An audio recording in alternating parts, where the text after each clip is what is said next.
itu diberikan rumput, dapat rumput sekabupaten, 1 miliar.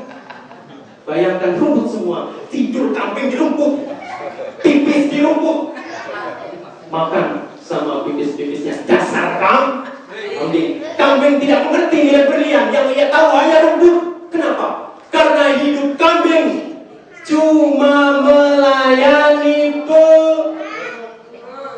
hidup kambing cuma melayani Jadi kalau ada orang hidup setiap hari cuma untuk melayani perut, ia bekerja merupakan ibadah, berarti dia sama dengan sampai dia ngomong tanggung jawab, ya, tanggung jawab loh. Makanya sahabat Rasulullah, bahkan mantu beliau namanya siapa? Ali karramallahu wajhah, mengatakan barang siapa orang yang hidupnya cuma untuk melayani perut, maka ia seperti kambing, sama seperti Allah. Allahumma sholli ala Muhammad. Jaga iman baik-baik, wariskan kepada anak-anak kita, karena mereka harapan kita semua, bahkan harapan agama ini akan bagaimana agama ini 20, 30, 50 tahun yang akan datang. Anak-anak kita Pak yang akan meneruskan jawabannya. Anak-anak kita mau jadi apa, persiapkan. Anak-anak kita boleh jadi jenderal, tapi asal jenderal yang beriman. Jadi pengusaha yang beriman. Jadi pegawai yang beriman. Kalau iman dan takwa landasan, insya Allah aman. Jadi pegawai beriman, masuk kantor tepat waktu, pulang juga tepat waktu. Jadi pengusaha beriman, insya Allah timbangan ukuran tidak akan diselewengkan. Masyarakat makmur, ekonomi lancar, masyarakat tenang. Jadi petani yang beriman, insya Allah tidak menggarap tanah yang bukan miliknya. Jadi artis yang beriman, kita lihat artis, pakaiannya buka paha tinggi. Alhamdulillah. Jaga iman, wariskan kepada anak-anak kita. Apapun profesinya, ketika iman dan takwa pasti aman. Bu, Pak, kayaknya lanjut terus sudah nih. Tambah lagi berapa menit? Bu, 1 jam kuat? 2 jam? Saya nggak kuat. Yang kuat lanjut sedikit biar kita kembali ke maulid. Maulid, kalau kita berbicara maulid, adalah kelahiran. Di dalam kelahiran kita juga memperingati wafat beliau. Rasulullah lahir dan diwafatkan di hari yang sama, tanggal yang sama, bulan yang sama, tahun yang berbeda pastinya. Gak mungkin tahun yang sama. Dimulai ketika fajar mau sholat subuh, Rasulullah sudah dalam keadaan sakit. Kemudian dia panggil Abu Bakar, wahai Abu Bakar, sama Ali karramallahu wajhah, untuk menggantikan Rasulullah sallallahu alaihi wasallam mengimami sholat subuh, karena Rasulullah sudah meriang, sudah tak kuat untuk berjalan. Jawab Abu Bakar, ya Rasulullah, ketika engkau masih hidup, saya tak pantas untuk menggantikanmu, wahai Rasulullah. Gak pantas untuk menggantikanmu, Rasulullah. Akhirnya Rasulullah menguatkan diri, digandeng oleh Abu Bakar dan menantunya Ali karramallahu wajhah menuju masjid. Ketika selesai melaksanakan sholat subuh, biasanya Pak Rasulullah baca istighfar, Astagfirullah 3 kali. Ada yang 7 kali, terserah, makin banyak makin bagus. turun malaikat Jibril membawa ayat yang terakhir. Qul innama ana basyarum mislukum yuha ilayya annama ilahukum ilahun wahid faman kana yarju liqa rabbih falyamal amalan salihan wa la yushrik bi'ibadati rabbih ahada. Tuh, kok nggak jawab Allah sih? Allah. Ayo jawab. Kasep. Qul innama ana basyarum mislukum. Katakanlah Muhammad bahwa engkau ana basyarum mislukum, sama seperti kalian semua. Rasulullah menghadapkan makmum para sahabatnya. Qul innama ana basyarum mislukum. Katakanlah, kata Israel Jibril, bahwa saya seperti kalian semua. Yuha ilayya annama ilahukum ilahu wahid. Saya cuma diberi wahyu oleh Allah satu. Faman kana yarju liqa'a rabbih. Barang siapa yang mau bertemu, berjumpa kepada Allah, falyamal amalan salihan. Falyamal, maka ngamallah kalian semua amalan pada amal salihan yang bagus, salihan yang baik. Allah yang ngomong, bukan Ustaz Nur Halim yang ngomong. Saya cuma menyampaikan. Ketika ingin bertemu dengan Allah, maka falyamal amalan salihan. Para sahabat yang mendengar ini mencucurkan air mata.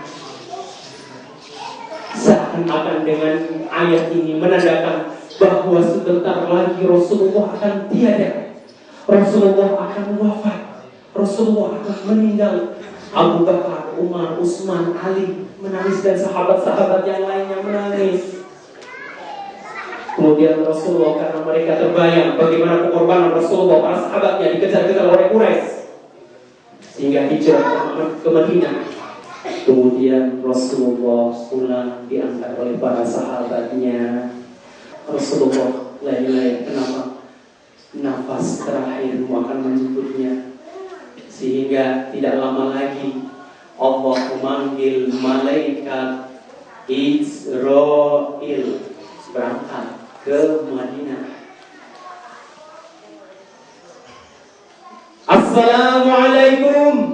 Kalau malaikat suaranya keras, karena nggak tahu, nggak pernah bergaul bersama manusia. Assalamualaikum.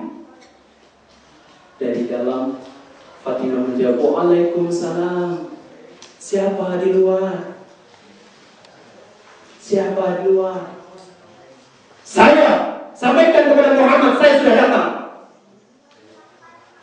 Fatimah menyampaikan kepada ayah-ayahnya, wahai Rasulullah, ada tamu yang datang. Wahai Fatimah, tamu yang engkau maksud sudah berada di sampingku. Fatimah tidak bisa melihat karena yang datang adalah malaikat Israel. Disampaikan niatnya, wahai Muhammad, saya di sini membawa pesan dari Allah. Saya ingin mencabut nyawamu, namun Allah berpesan, ketika engkau tidak berkenan, saya akan kembali lagi dengan tangan kosong menghadap Allah Subhanahu wa ta'ala. Beliau akhirnya disampaikan, wahai malaikat Israel, saya mau dicabut, tapi saya ingin tahu bagaimana nasib umatku. Akhirnya kembali lagi, karena itu yang punya jawaban adalah malaikat Jibril. Akhirnya malaikat Jibril didatangkan, wahai Jibril, bagaimana umatku ketika saya meninggal? Begitu cintanya Muhammad kepada umatnya, maka maka kita harus membacakan salawat Allahumma sholli ala Muhammad.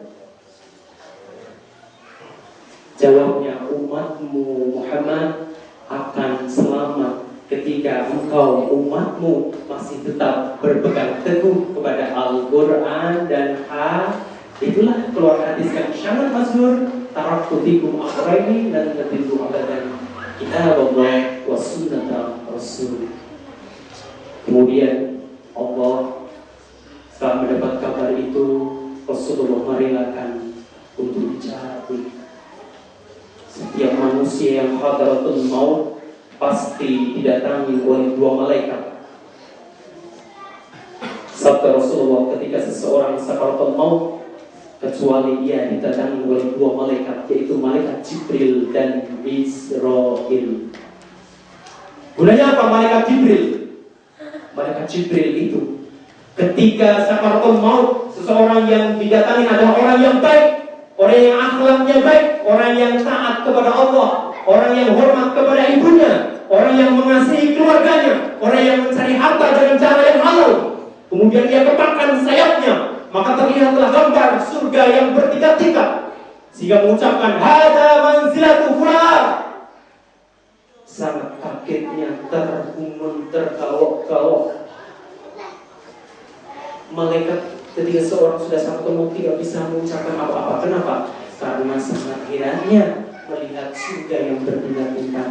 Ada manzilatu ya fulan fi jannatin na'im, di dalam surga yang bertingkat-tingkat. Namun ketika seseorang yang didatangi adalah orang yang jahat, orang yang judi, orang yang mabuk-mabukan, main perempuan sama orang gak baik, mau mati belum taubat, malaikat Jibril mendatangi dari sebelah kiri. Ia kepakkan sayapnya sehingga berlihatlah neraka yang bertingkat-tingkat, sehingga mengucapkan hada manzilatu fulan fi nari jahannam, di dalam neraka jahannam. Sehingga Rasulullah dicabut dari ujung jempol sampai ke kaki. Apa yang dia ucapkan, ummati, ummati, ia ingat umatku. Kemudian dilanjutkan dari lutut sampai ke pusat.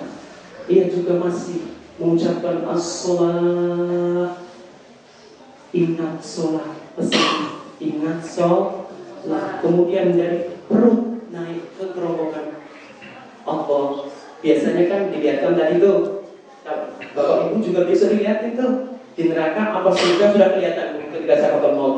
Karena Rasulullah orang yang maksum sudah dijaga oleh Allah, Rasulullah tidak diperlihatkan itu, sehingga Rasulullah bisa mengucapkan kalimat yang masyhur, aqimis sholat wa ma malakat aymanukum, wajibkan sholat untukmu dan sholat yang berada di tanggunganmu, yaitu anak, istri, dan pembantu, karyawan adalah tanggungan kita semua.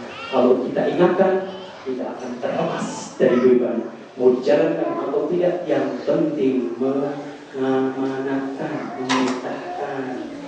Ma'asyiral muslimin, akhirnya Rasulullah dijabut oleh Allah, wajahnya putih berseri-seri. Malaikat berbaris menyambut kedatangan Rasulullah, seorang manusia pilihan, sampai ke Sidratul Muntaha. Mudah-mudahan telah kita bertemu dengan Rasulullah Sallallahu Alaihi Wasallam. Rindu sama Rasulullah. Yuk terakhir kita sholawat. Terakhir pagi sholawat. Salatum bisalamin mubin lil qatil tahmin ya Rasulullah. Salatum bisalamin mubin lil qatil tahmin ya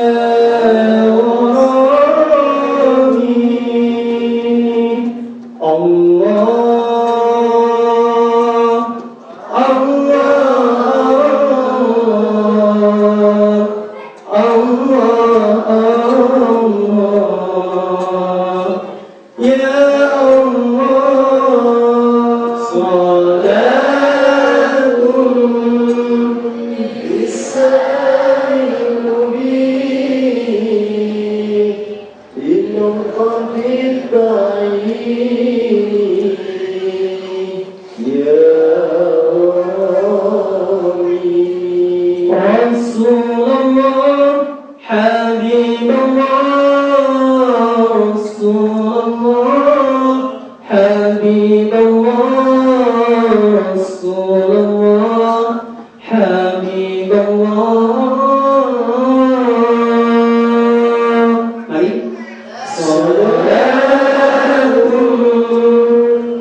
Pak Sulaiman Kawah Korek, cukup sekian Rek.